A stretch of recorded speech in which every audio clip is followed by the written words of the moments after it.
Bismillahirrahmanirrahim. Assalamualaikum warahmatullahi wabarakatuh.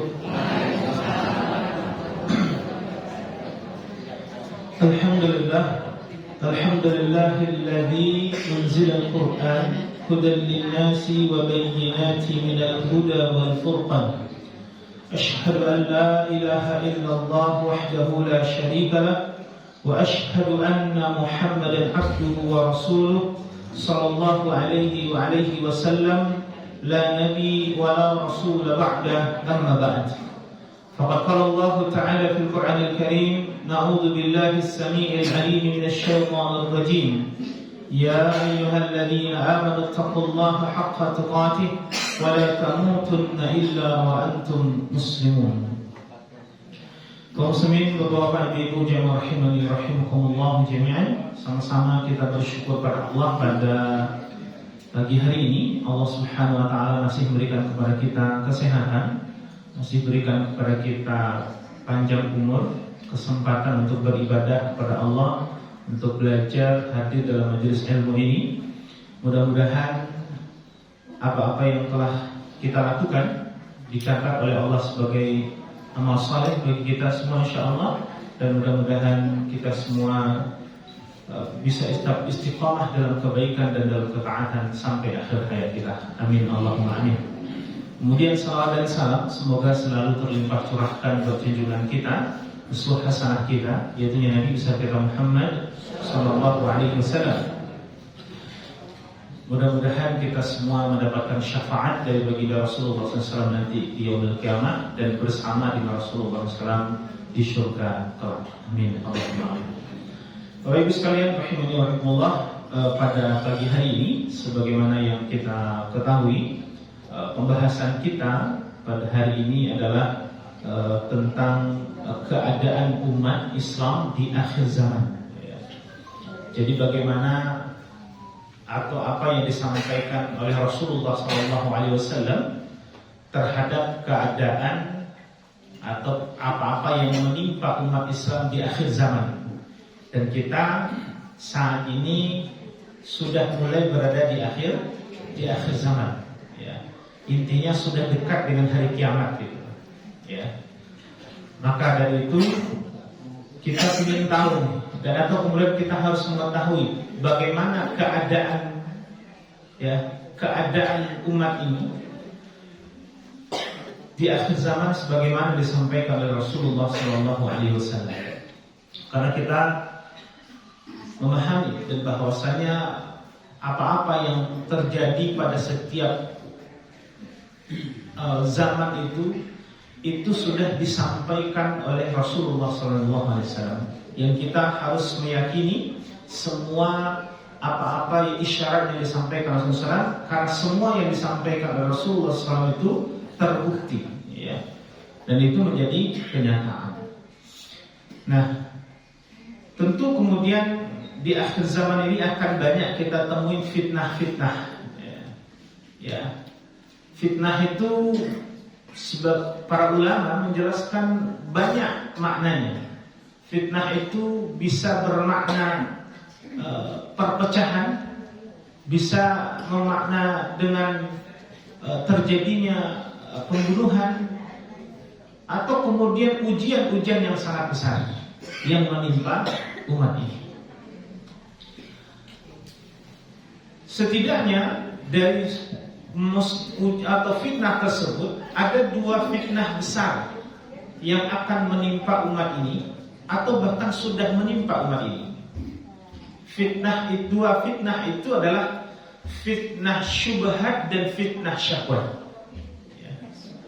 Fitnah syubhat dan fitnah syahwat. Dua ini sudah mulai terjadi menimpa kita umat Islam. Fitnah syubhat itu ada yang lebih berbahaya, itu adalah fitnah syubhat dalam masalah akidah, di mana kemudian tersamarkannya kebenaran, ya, tersamarkannya kebenaran, mana yang hak, mana yang batil, mana yang baik, mana yang buruk menjadi samar, menjadi tidak jelas. Apalagi kemudian ya yang benar itu bisa dianggap salah dan yang salah bisa dianggap benar. Dan itu sudah mulai terjadi juga di zaman kita. Ya. Makanya kemudian kita harus memperhatikan tatkala kebenaran itu ya, sampai kepada kita, harus kita melihat kepada apa yang telah disampaikan tersebut sesuai dengan apa yang disampaikan Rasulullah oleh Allah dan Rasulnya atau tidak. Karena banyak terkadang saat atau di zaman kita ini pemikiran-pemikiran yang kemudian merusak akidah kita. Misalkan syubhat-syubhat yang terjadi itu adalah misalkan mengatakan semua agama itu benar. Ini kan masalah. Dan ini adalah termasuk fitnah syubhat dalam masalah akidah.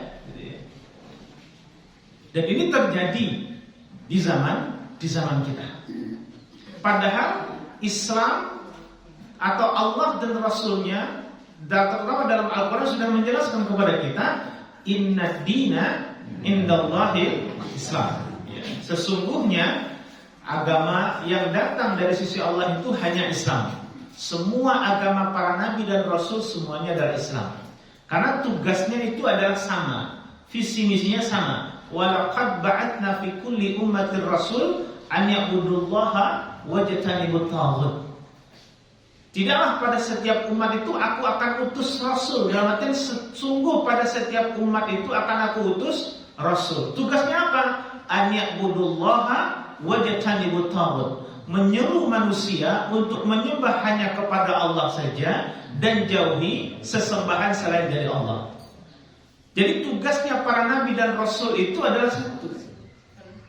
Yang paling utama semua para nabi itu adalah menyeru, mengajak manusia itu menyembah kepada Allah saja dan menjauhi sesembahan selain dari Allah. Nah, berarti semua nabi dan rasul itu adalah agamanya Islam. Dan agama samawi, kita kenal ada agama samawi, ada agama ardi. Kalau dulu di SD dulu atau kita dulu di bangku sekolah ada yang mengatakan agama samawi, agama langit itu adalah ada dikatakan Islam, Nasrani, Yahudi katanya.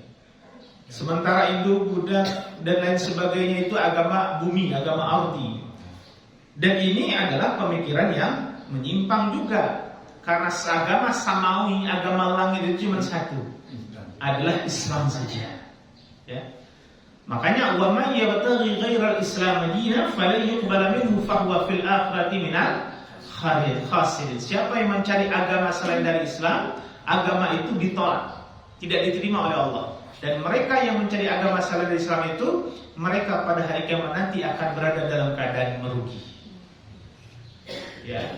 Dan kita harus yakin di situ.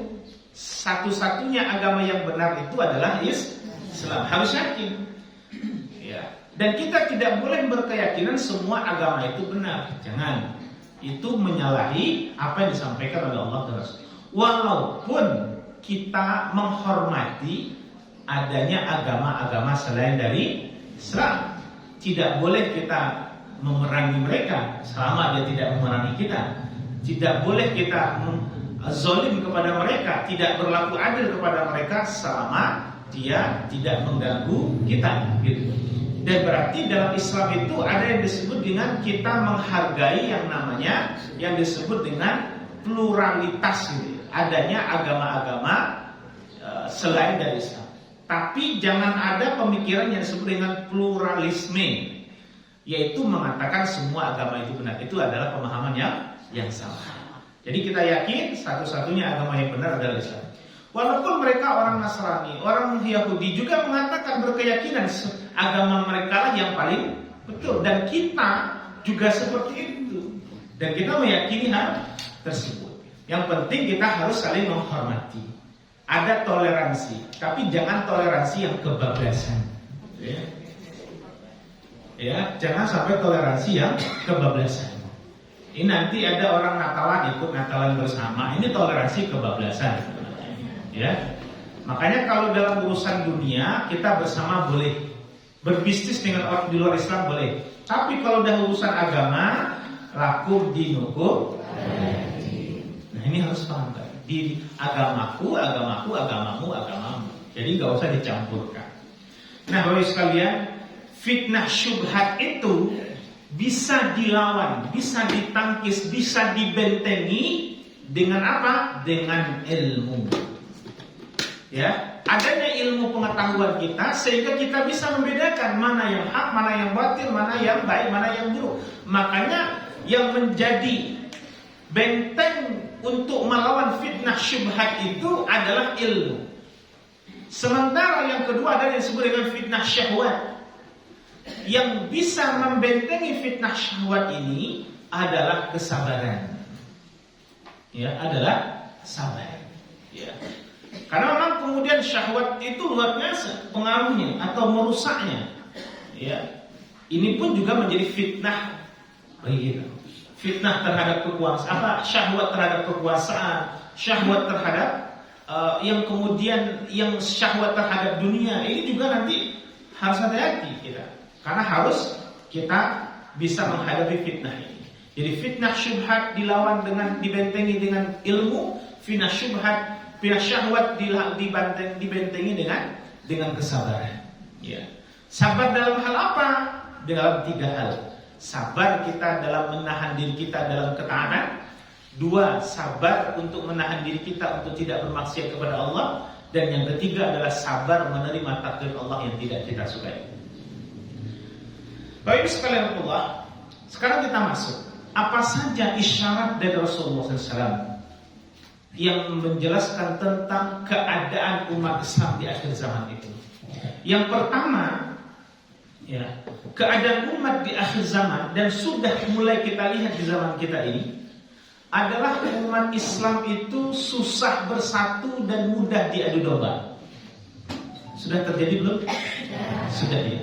Rasulullah SAW bersabda dalam satu hadis di An-Thawban radhiyallahu anhu qala Rasulullah sallallahu alaihi wasallam yushiku an tad'alaikum al-umam kama tad'a qallati qas'atiha aw min qillatin bina yawma idzin ya Rasulullah qala bal innakum yawma idzin katsirun walakinnahum ghutha'un ka ghutha'is sayl ya wa qad nazzala alaikum al-wahd wa ma al-wahd ya Rasulullah hubbud dunya wa karahiyatun. Rasulullah SAW bersabda dalam satu hadis, hampir saja umat-umat di luar kalian, di luar Islam, itu memperebutkan kalian. Yang tak ubahnya seperti orang yang sedang lapar memperebutkan makanan di atas hidangan. Jadi akan datang suatu masa, kata Rasulullah, di mana umat Islam ini akan diperebutkan oleh umat-umat di luar Islam. Yang tak ubahnya mereka itu seperti orang yang sedang lapar memperebutkan makanan di atas hidangan. Maka kemudian para sahabat bertanya, ya Rasulullah, apakah jumlah umat Islam waktu itu sedikit? Kata Rasulullah, bal innakum yawma idzin katsirun. Jumlah kalian sangatlah banyak. Walakinnahum ghutha'un ka ghutha'is sayl. Tapi jumlah kalian yang banyak itu, kalian itu tak ubahnya seperti buih yang ada di lautan. Mudah diombang-ambing, mudah diadu domba, mudah dihasut. Ya, yang sekarang kita melihat antara ormas satu dengan ormas lain kadang-kadang nggak bisa akur. Apalagi kalau bicara masalah partai Islam yang satu dengan partai Islam yang nggak bisa akur, gitu ya. Atau lagi kemudian masjid yang satu dengan masjid yang lain kadang-kadang ada juga yang nggak akur, gitu.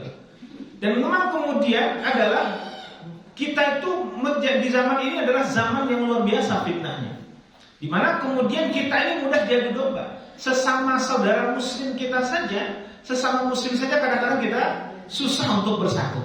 Ya, gara-gara beda pengajian saja kadang-kadang mudah susah juga bersatu. Dan ini masya Allah. Ya. Kenapa ini bisa terjadi? Ya. Kita ini susah bersatu karena Rasulullah sudah menjelaskan. Karena waqad nazzalaikumul wahd. Karena di tubuh umat Islam di masa itu telah dikenai suatu penyakit. ya, sudah digerogoti suatu penyakit. Apa penyakit itu? Yang disebut Rasulullah SAW adalah al-wahn. Para sahabat bertanya, wa mal wahnun ya Rasulullah? Apa yang disebut dengan penyakit wahan itu? Maka Rasulullah SAW menjawab, penyakit wahan itu adalah hubbud dunya wa karahiyatul maut. Cinta dunia dan takut mati. Ya. Jadi penyebab kita ini, umat Islam ini rapuh, susah bersatu, mudah diadu domba. Ini adalah disebabkan karena kita, di dalam diri kita ini, orientasinya sudah tidak akhirat lagi, tidak mencari ridho Allah lagi, tapi lebih banyak mencari dunia. Ya, kalau bahasa sananya kita itu lebih banyak pragmatis gitu. Dalam artian kita itu hanya mencari keuntungan untuk diri kita, kelompok kita, organisasi kita, tanpa memikirkan apa-apa yang telah diperintahkan oleh Allah dan Rasulnya. Sehingga dunia itu diletakkan di hati kita. Bahayanya kalau sudah menjadikan dunia itu diletakkan di hatinya, seperti yang terjadi di zaman kita juga. Dan ini juga merupakan isyarat dari Rasulullah SAW. Yang terjadi itu adalah yabi'u dinahu bi'aradin minad dunya. Mereka akan menggadaikan agamanya demi urusan dunia. Dia akan jual imannya, dia akan jual agamanya demi mencari dunia. Yang isinya adalah harta, pangkat dan jabatan, popularitas. Dia akan gadaikan ini. Gadaikan Islamnya, gadaikan akidahnya, gadaikan tauhidnya demi mencari dunia, harta, popularitas, kemudian tadi juga adalah jabatan. Sudah terjadi belum? Sudah.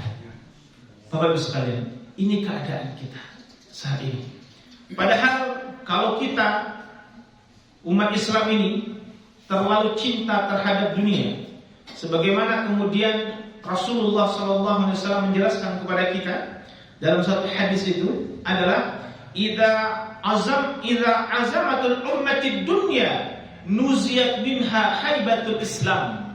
Kata Rasulullah, apabila umatku telah mengagungkan dunia, maka akan aku cabut pada diri mereka itu kehebatan Islam.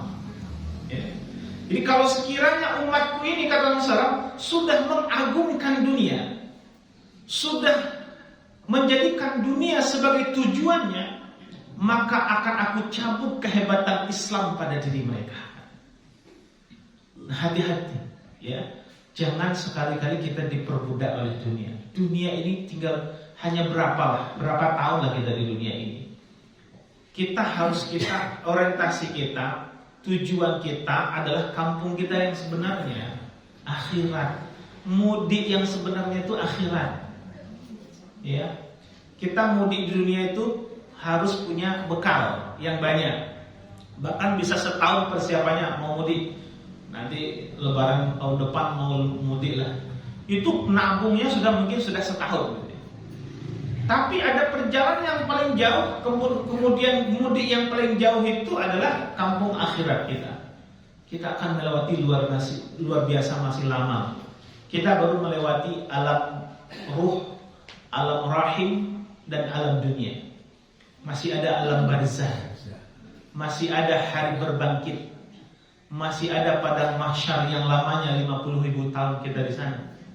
Masih ada yaumul hisab, ada yaumul mizan, ada kemudian yaumul syafa'ah. Akan ada nanti ada sirat, jembatan sirat. Dalam satu kitab itu dijelaskan panjangnya sirat itu, lamanya perjalanan sirat itu kalau kita jalan 15 tahun baru nyampe, gitu ya. Dan kemudian finishnya itu adalah surga atau nimplung ke neraka. Jadi maksud dalam artian jangan sampai sekali-kali dunia ini memperbudak kita dan melalaikan kita. Karena kata Rasulullah, kun fid dunya ka'annaka ghariban aw 'abirus sabil. Tinggallah kalian di atas dunia ini seperti orang asing atau seperti orang yang sedang dalam perjalanan jauh saja. idza amsayta fala tantadhir sabah wa idza asbahta fala tantadhir masa. Kata Rasulullah, ya, karena kalian itu sebagai musafir di atas dunia ini, maka berbekallah. Segeralah berbekal. Jika kalian berada di sore hari, segera beramal, segera beribadah. Jangan tunggu pagi besoknya, karena kalian belum tentu hidup sampai pagi besok. Wa idza asbahta fala tantazir masa. Jika kalian berada di pagi hari, kata Rasul, jangan tunggu sore hari. Segera beramal. Karena tidak ada jaminan juga kita bisa hidup sampai sore hari nanti. Maka dari itu Rasulullah sudah wanti-wanti pada kita, jangan terpedaya oleh dunia. Kan kita sudah banyak melihat orang-orang yang sudah pergi meninggalkan kita dan gak balik lagi. Bahkan kalau balik lagi malah menjening gitu. Jadi ya, maka jamaah yang dimuliakan Allah Taala, kita ingat ayat Allah, walal akhiratu khairul laka minal ula. Akhirat itu lebih baik daripada dunia. Ya, jadi jangan cinta dunia. Karena ini menimbulkan, inilah yang menjadi rusaknya umat Islam, lemahnya persatuan, lemahnya kekuatan umat Islam karena cinta dunia. Karena dia nanti akan lebih banyak memikirkan dirinya, memikirkan kehidupannya, memikirkan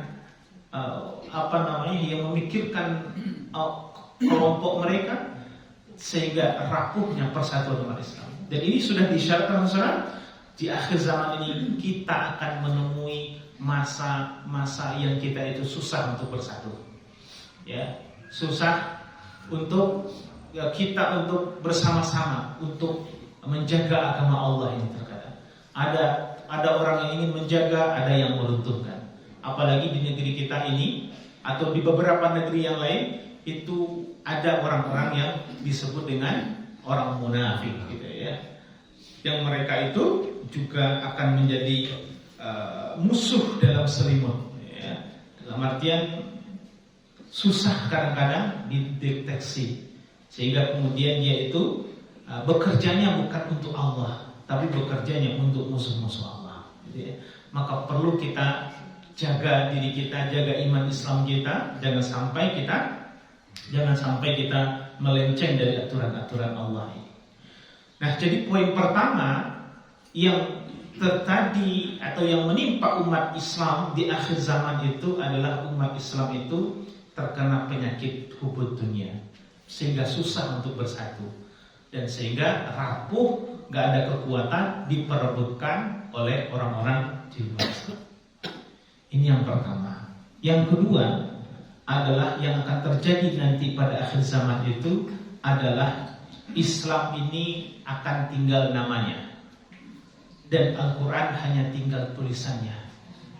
Sebagaimana Rasulullah mengatakan, yushiku an ya'tiya 'alan nasi zamanun la yabqa minal Islam illa ismuhu wa la yabqa minal Quran illa rasmuhu wa masajiduhu 'amiratan wa hiya kharabun minal hudi wa ulama'uhum syarrun man tahta adimis sama min indi takhrujul fitan wa fihim ta'ud. Akan datang pada manusia satu zaman atau suatu masa di mana di masa itu nanti di akhir zaman itu Islam hanya tinggal namanya. Ya, Al-Quran tidak tinggal melainkan yang tinggal tulisannya. Masjid-masjid yang mereka bangun dengan megah kosong dari petunjuk, dan banyaknya bermunculan ulama-ulama yang buruk, ulama-ulama su' yang paling jelek yang berada di bawah bumi ini, di bawah langit ini. Karena dari mereka itulah timbul berbagai macam fitnah dan nanti akan kembali kepadanya. Jadi kata Rasulullah, isyaratnya nanti pada akhir zaman itu Islam itu nanti tidak tinggal kecuali tinggal namanya saja. Kemudian Al-Quran tidak tinggal kecuali tinggal tulisannya saja. Kemudian kata Rasulullah SAW, masjid-masjid mereka kosong, ya. dan bahkan kosong dari petunjuk. Dan bahkan kemudian juga banyaknya bermunculan ulama-ulama yang buruk, ulama-ulama ulama-ulama yang menggiring pengikutnya ke dalam jurang api neraka. Masya Allah. Alhamdulillah. Bapak Ibu sekalian Allah, ini sudah sedikit demi sedikit sudah mulai terlihat. Islam tinggal namanya itu adalah ya karena kelak akan banyak orang-orang yang mengaku Islam tapi perbuatan sehari-harinya tidak mencerminkan Islam. Islamnya cuma tinggal di identitas, ya. Tapi kemudian perilakunya, akhlaknya jauh dari akhlak-akhlak Islam. Itu terjadi. Makanya kalau kita mengingatkan apa yang disampaikan siapa? Kiai Haji Ahmad Dahlan itu pernah mengatakan bahwasanya Islam itu akan tetap ada, tetapi bisa saja tidak ada di Indonesia. Tapi karena kalau sekiranya kita tidak bisa menjaga agama Allah di negeri kita ini, ya tidak ada jaminan atau kan bahwasanya Islam ini akan tetap ada di negeri kita. Ya. Dan itu disampaikan oleh Kiai Haji Ahmad Dahlan pada masanya waktu itu. Maka dari itu Bapak Ibu yang dimuliakan oleh Allah Subhanahu wa taala, kita harus jaga agama. Kita pelajari Islam, kita amalkan. Jangan sampai Islam itu hanya sekedar identitas saja atau kemudian hanya tinggal namanya saja pada diri kita. Anak-anak muda kita, anak-anak kita coba disuruh mempelajari Islam. Karena mereka lah yang akan menjaga agama Allah nantinya. Ya. Sehingga kemudian diperintahkan kepada kita, disampaikan Rasulullah, Islam tidak tinggal kecuali hanya tinggal namanya. Al-Quran tidak tinggal kecuali hanya tinggal tulisannya. Banyak orang-orang yang kemudian Al-Quran itu hanya dijadikan sebagai ajang untuk lomba. Banyak yang menjadikan Al-Quran itu sebagai nyanyian-nyanyian saja. Sampai dia baca Al-Quran hanya sampai di tenggorokannya saja, nggak masuk ke hatinya. Banyak sekali ini terjadi dan bahkan sudah mulai terjadi pula di zaman kita. Sehingga kemudian Al-Quran tidak tinggal kecuali hanya tulisannya. Dan itu sedikit demi sedikit sudah mulai terjadi juga di zaman kita. Banyak anak-anak muda kita yang kadang-kadang gak bisa baca Quran. Ya, apalagi kalau kita sudah punya TPA. Kalau anak-anak itu kalau sudah SMP udah malas datang TPA. Iya betul. Nah, merasa udah pinter. Orang tuanya juga gitu. Tatkala ya orang tuanya itu kadang-kadang anaknya nggak bisa bahasa Inggris, nggak bisa bahasa Jepang, komputer, itu berani kursus dengan biaya yang luar biasa. Tapi jarang yang mau mendatangkan guru ustadz ke rumah untuk mengajarkan agama, mengajarkan baca Quran untuk anak-anaknya. Sehingga kalau dia meninggal dunia, anaknya nggak bisa menginginkan kebaikan untuknya. Ya. Kalau Bapak Ibu sekalian berperan untuk menjadikan anak-anak ibu-ibu itu bisa baca Quran, ngerti agama, maka semua kebaikan yang mereka lakukan semasa hidup mereka jenengan mendapatkan pahalanya. Jadi amal jariah. Makanya anak yang soleh itu menjadi aset terbesar sebenarnya bagi kita. Nah, maka dari itu Bapak Ibu sekalian Allah, isyarat dari Rasulullah SAW yang kedua ini, di mana akhir zaman nanti akan terjadi atau akhir zaman ini akan terjadi. Islam itu hanya tinggal namanya. Banyak sekali itu sudah mulai terjadi di negeri kita. Dan kemudian begitu juga sehingga kemudian orang-orang banyak yang kemudian yang katanya Islam ghirah untuk menjaga agama Allah ini juga menjadi berkurang. Ya, menjadi berkurang atau bahkan bisa menjadi hilang demi menjaga agama Allah. Ya. Dan juga kemudian dikatakan Al-Quran jarang dipelajari, jarang disentuh, jarang kemudian direnungi dan bahkan jarang diamalkan. Dan ini merupakan hal yang kemudian sangat menyedihkan. Yang paling parah lagi tadi, yang terakhir ini. Ayat ini, hadisnya yang terakhir, wa ulama'uhum syarrun, banyak bermunculan ulama-ulama yang menyesatkan, ulama-ulama yang buruk. Yang ini adalah kata Rasulullah SAW, seburuk-buruknya makhluk yang ada di bawah kolong langit. Ya. Dan makanya perlu kita selektif juga tuh mencari ulama, menjadi guru yang kita ulamakan untuk belajar kita mendalami agama ini. Maka jemaah yang bersaudara, banyak mereka-mereka yang terkadang kita anggap sebagai ulama, tapi mereka menggadaikan agamanya demi urusan dunia, demi popularitas. Itu boleh terjadi juga di negeri kita, ya. Dalam yang kita anggap tokoh ulama yang menjadi panutan kita, terkadang mereka itu sudah melenceng jauh dari aturan-aturan Allah, tidak membela agama Allah. Maka kita berdoa kepada Allah, semoga ulama-ulama kita dan juga mungkin termasuk adalah pemimpin-pemimpin kita mendapatkan hidayah dari Allah Subhanahu wa taala. Gitu ya. Baik sekalian Allah, itu keadaan umat Islam yang kedua yang disampaikan Rasulullah sallallahu alaihi wasallam. Yang kemudian kondisi umat Islam selanjutnya di akhir zaman ini disampaikan oleh Rasulullah sallallahu alaihi wasallam, yaitu la ya'tiyanna 'alan nasi zamanun la yubal mar'u bima akhadha al-mal amin halal amin haram. Kata Rasulullah, yang akan terjadi pada akhir zaman terhadap menimpa umatku ini adalah, kata Rasulullah SAW, yaitu banyaknya umatku di akhir zaman ini tidak memperdulikan lagi dari mana mereka mendapatkan harta, apakah dengan cara yang halal atau dengan cara yang haram. Sudah belum? Terjadi belum ini? Sudah lah, ya? Jadi kata Rasulullah SAW, akan datang suatu masa yang akan menimpa umatku ini, di mana mereka tidak lagi peduli dengan cara mereka mendapatkan harta, apakah melalui caranya haram atau dengan caranya yang halal, atau halal atau haram. Dia nggak perhatikan. Bahasanya H3T lah, halal haram hantam terus. Gitu ya.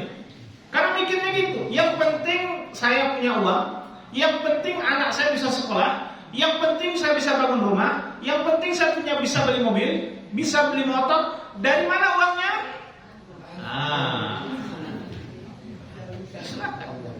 Nggak urus.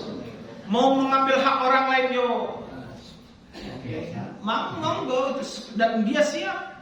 Bahkan menzalimi orang, bahkan naudzubillah sampai mengorbankan nyawa orang pun mereka akan cari. Itu terjadi. Padahal kita tahu Bapak Ibu sekalian, kalau makanan-makanannya atau harta haram itu tidak berkah. Kalau kita mengambil hak orang lain di atas dunia ini, akan kita kembalikan kalau di akhirat nanti. Kalau kita tidak bayar di atas dunia, kembalikan di dunia. Bukankah Rasul juga mengatakan dalam satu hadis, la yadkhulul jannah jasadun ghuzya biharam, tidak akan masuk surga manusia atau jasad-jasad yang dipenuhi oleh makanan-makanan yang haram. Bukankah Rasulullah juga mengatakan makan haram ini disebabkan, atau harta haram itu menjadi sebab doa kita tidak akan pernah diijabah, walaupun doa kita berdoa di waktu-waktu dan di tempat-tempat mustajabnya doa. Dan Masya Allah, banyak zaman kita saat ini mereka yang tidak peduli lagi dari mana mereka mendapatkan harta, apakah dengan cara yang halal atau dengan cara yang haram. Bahkan ada orang-orang yang mengatakan ini haram, tapi kadang-kadang masih juga senang memperjualbelikannya. Duitnya ada. Hati-hati Bapak Ibu sekalian Allah. Jauhi, ya, jauhi harta-harta yang tidak halal itu. Enggak berkah hidup kita. Ada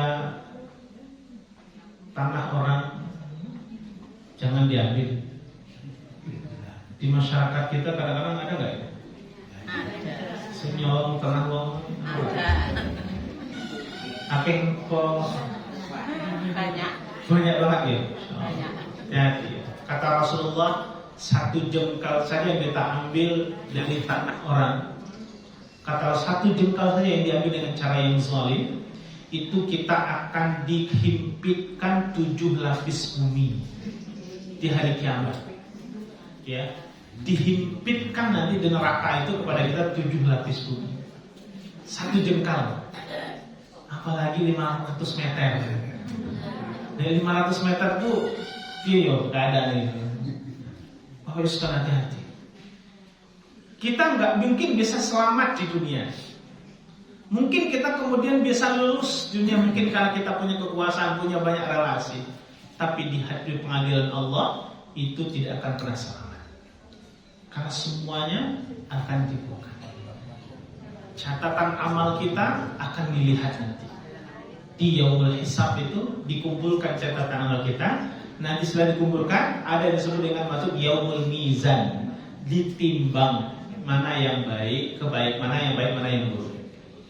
Dan kata Allah, fa amma man khaffat mawazinuhu fa huwa fi 'ishatir radiyah wa amma man khaffat mawazinuhu fa ummuhu hawiyah wa ma adraka ma hiya narun hamiyah.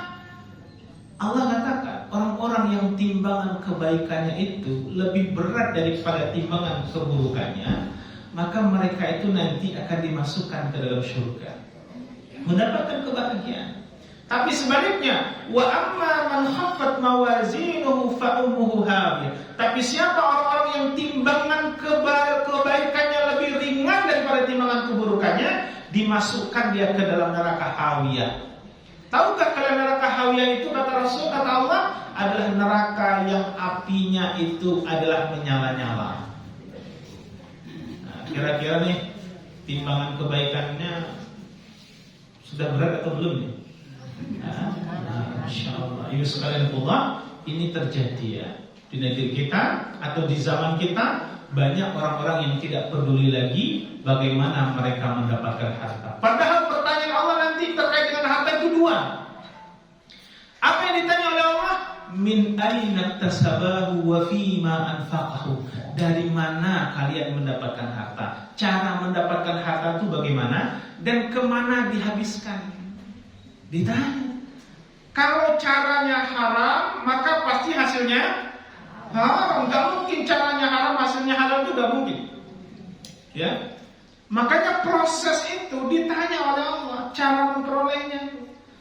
Makanya saya pernah katakan, kalau kita sedekah tapi hartanya dari harta yang haram, jangan harap sedekahnya diterima oleh Allah.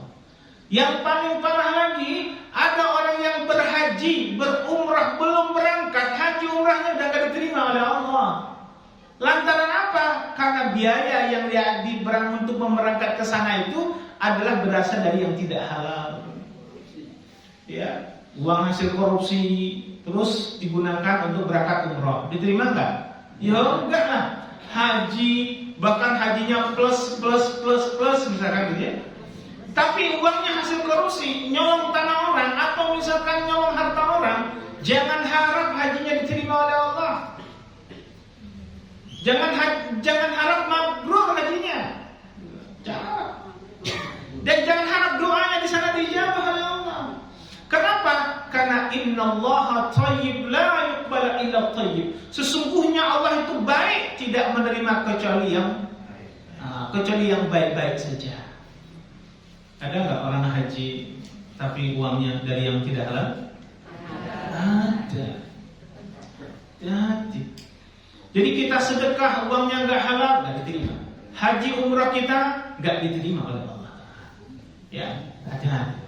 Bahkan kata Rasulullah, wa mat'amuhul haram, wa mashrabuhul haram, wa malbasuhul haram. Kalau makanannya berasal dari yang haram, minumannya berasal dari yang haram, pakaian yang dia pakai itu adalah berasal dari yang haram, dan dia penuhi kebutuhannya itu adalah dari satu yang haram, bagaimana mungkin doanya akan diijabah oleh Allah?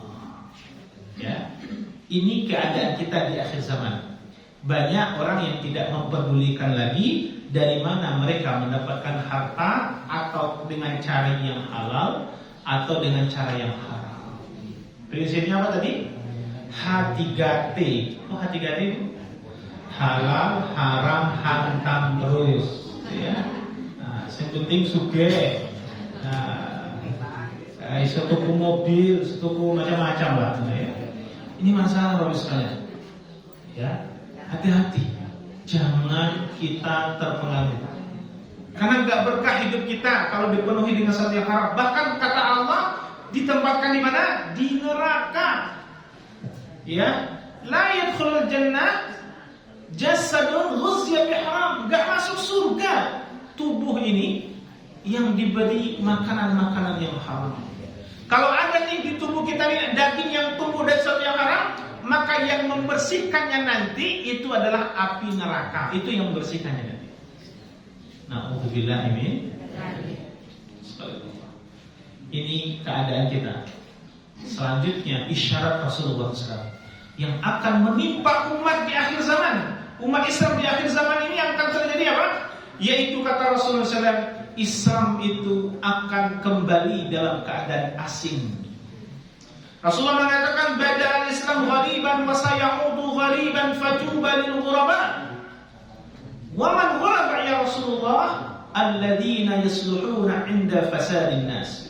Kata Rasulullah sallallahu alaihi wasallam, Islam itu dulunya datang dalam keadaan asing, maka nanti akan kembali pula dalam keadaan asing. Maka beruntunglah kalian yang dianggap orang-orang asing itu. Maka sahabat bertanya, ya Rasulullah, siapa orang asing itu ya Rasulullah?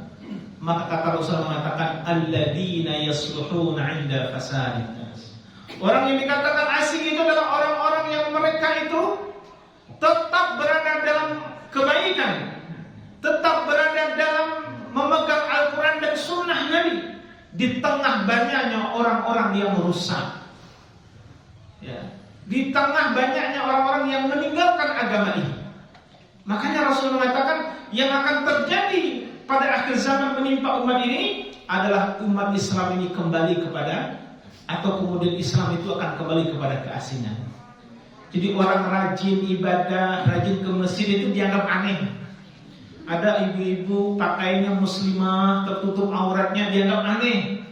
Ya, ada yang kemudian sering puasa Senin Kemis, dianggap aneh. Jadi orang yang menegakkan kebaikan itu dianggap barang aneh.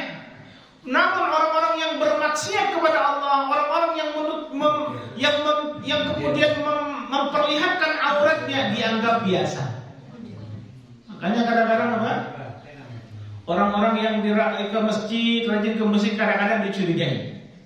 Orang-orang yang pemakaiannya tertutup dicurigai. Jangan-jangan nih Islamnya radikal, teroris.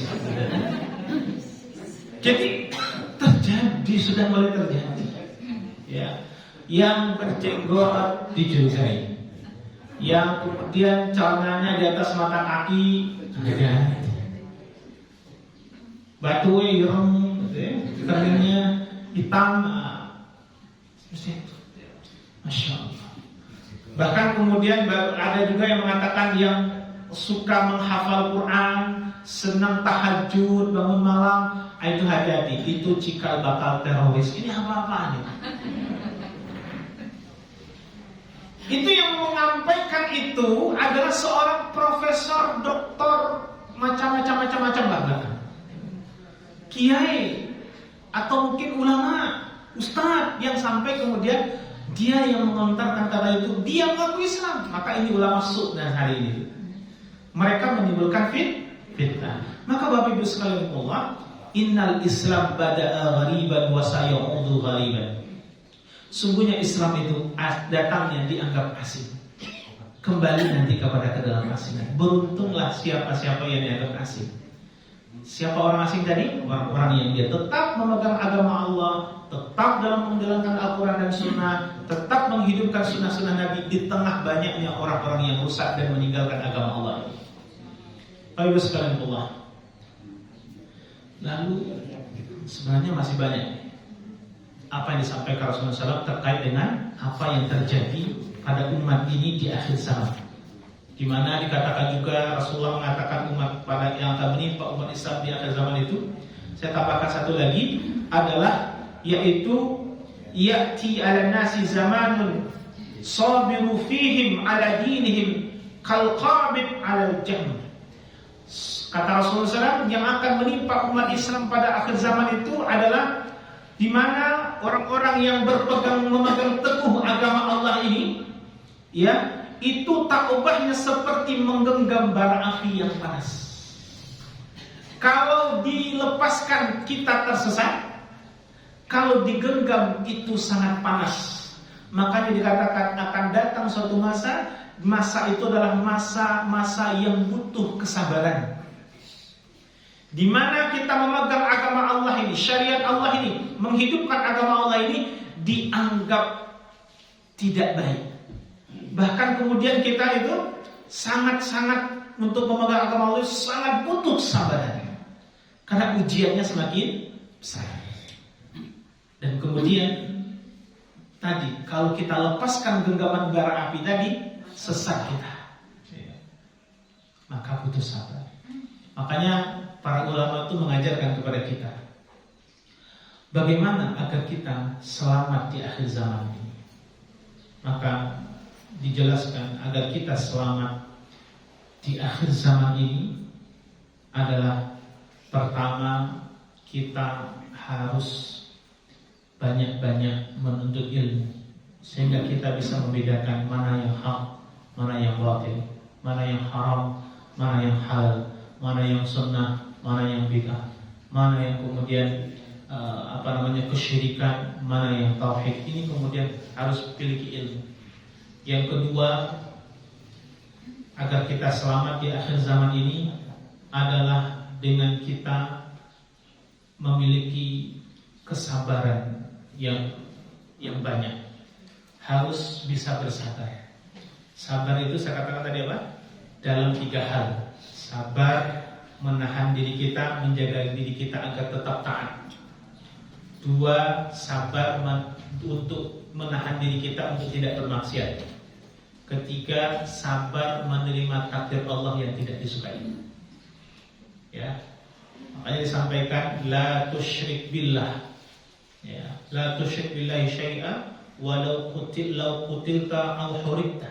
Janganlah kalian sekali-kali mempersekutukan Allah dengan satu apapun. Jangan gadaikan tauhid akidah kalian dengan satu apapun, walaupun kalian itu dibunuh atau dibakar sekalipun. Itu disampaikan oleh Rasulullah SAW. Ya, dan kemudian banyak-banyaklah berdoa kepada Allah. Ya, di antara doanya adalah doa yang kita baca sebelum salam. Allahumma inni a'udzubika min adzabi jahannam wa min adzabil qabr wa a'udzubika min fitnatil mahya wal mamat wa min syarri fitnati masiihid dajjal. Kita berlindung kepada Allah dari fitnah dunia dan juga fitnah kehidupan ini dan fitnah di akhirat. Fitnah kehidupan dan fitnah kematian. Ya, dan juga kita berlindung dari fitnah Dajjal. Karena cicumuknya Dajjal sudah bermunculan. Ya. Nah, buahnya Dajjal itu sudah bermunculan. Siapa itu? Nah, nanti gak perlu disebutkan lah ya. Dan itu sudah paham sendiri. Karena banyak sekali mereka-mereka yang memusuhi agama Allah ini. Hati-hati, kita tetap jaga iman Islam kita, ya. Wala tamutunna illa wa antum. Jangan sampai mati kecuali dalam keadaan Islam, ya. Karena innas salati wa nusuki wa mahyaya wa mamati lillahi rabbil alamin. Sungguhnya hidupku, matiku, ibadahku, pengorbananku itu hanyalah untuk Allah. Kita harus banyak-banyak berdoa agar diselamatkan oleh Allah Subhanahu wa taala dari fitnah-fitnah di akhir zaman. Yang semakin hari semakin banyak. Akan banyak bermunculan orang-orang yang bodoh mengurusi dunia, urusan orang banyak. Banyak pendusta-pendusta atau yang mendukung kedustaan itu. Sabar kita, sabar dan selalu berdoa kepada Allah. Semoga orang-orang yang zalim, kalau orang itu masih pantas. Kadang-kadang saya berdoa tuh begini, Pak, Bu. Ya Allah, seandainya mereka-mereka yang zalim ini terhadap umat Islam untuk negeri ini masih pantas mendapatkan hidayah darimu ya Allah, berikan hidayah segera kepada mereka. Tapi seandainya mereka ini sudah tidak pantas lagi untuk mendapatkan hidayah, maka binasakan mereka. Ya, saya sampai berdoa itu saking gemesnya, saking apa? Gemesnya. Maka Bapak Ibu sekalian Allah, kita serahkan kepada Allah dan kita tetap bersabar dan kita tetap mendoakan yang terbaik untuk negeri ini, untuk pemimpin yang mengurusi negeri kita ini. Semoga kalau dia keliru, semoga ditunjukkan jalan yang benar dan diberikan hidayah oleh Allah Taala. Ya, karena kan kata Rasul, kata para ulama, seandainya saya punya satu doa yang doa itu mustajab, akan saya gunakan doa itu untuk pemimpin. Gitu ya. Agar apa? Kalau pemimpinnya baik, maka nanti yang dipimpinnya insya Allah baik. Gitu ya. Tetap berdoa, tetap berharap Allah memberikan pertolongan dan kebaikan untuk negeri kita ini, insya Allah. Bapak sekalian Allah, mudah-mudahan apa yang disampaikan hari ini bermanfaat dan mudah-mudahan bisa istiqomah kita dalam kebaikan dan ketaatan. Dan ibu-ibu, bapak sekalian tetap istiqomah, semangat selalu belajar menuntut ilmu, karena tadi ya, agar kita selamat di akhir zaman ini, bekali diri kita dengan ilmu, sehingga kita tahu mana yang hak, mana yang batin, mana yang baik, mana yang buruk, mana yang harus kita ikuti, mana yang tidak harus kita ikuti, insyaallah ya. Dan mudah-mudahan Allah mencintai kita. Kita akhiri dengan berdoa kepada Allah Ta'ala. A'udzubillahi minasyaitonir rajim. Bismillahirrahmanirrahim. Alhamdulillahirabbil alamin wassalatu wassalamu ala asyrafil anbiya'i wal mursalin sayyidina Muhammadin wa ala alihi washabbihi rasulillah ajma'in. Allahumma ighfir lana dhunubana wa liwalidayna warhamhuma kama rabbayana shaghira. لجميع المسلمين والمسلمات والمؤمنين والمؤمنات الأحياء منهم والأموات إنك سميع قريب مجيب دعاء يا خالد يا حجر. اللهم ربنا هب لنا من أزواجنا وذريتنا قرة أعين واجعلنا للمتقين إماما. اللهم ربنا هب لنا من أزواجنا وذريتنا قرة أعين واجعلنا للمتقين إماما. Ya Allah, ampunkan dosa kami ya Allah. Jadikan sisa umur hidup kami sisa umur hidup yang Kau berkahi ya Allah. Ampunkan dosa kesalahan kami ya Allah.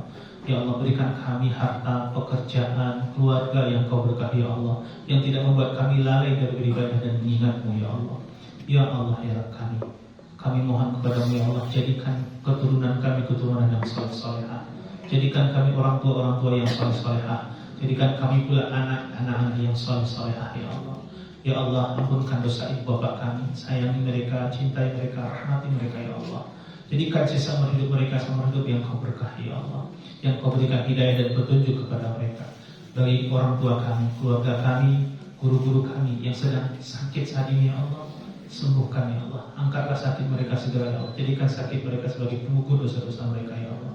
Ya Allah, bagi orang tua kami yang telah meninggal dunia, guru-guru kami, teman-teman kami, lapangkan kubur mereka ya Allah. Tarangi kubur mereka ya Allah, dan jauhkan mereka dari segala kubur-Mu ya Allah.